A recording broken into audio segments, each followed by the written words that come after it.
Bila Amerika Syarikat mula turunkan kadar faedah, orang kaya tak duduk diam. Diorang dah tahu nak letak duit kat mana.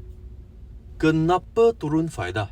Bukan saja ekonomi perlahan, tapi sebab kerajaan Amerika tak mampu lagi bayar bunga hutang yang dah cecah $35 trilion. Bila faedah turun, tiga pihak paling untung: bank dan pelabur besar.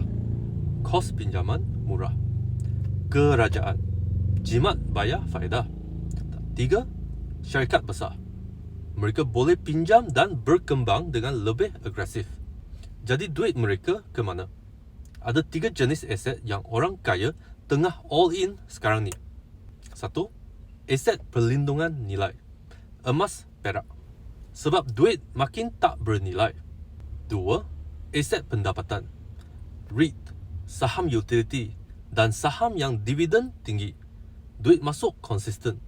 Ketiga, aset pertumbuhan. Saham AI, saham data, teknologi. Ini jangka masa panjang.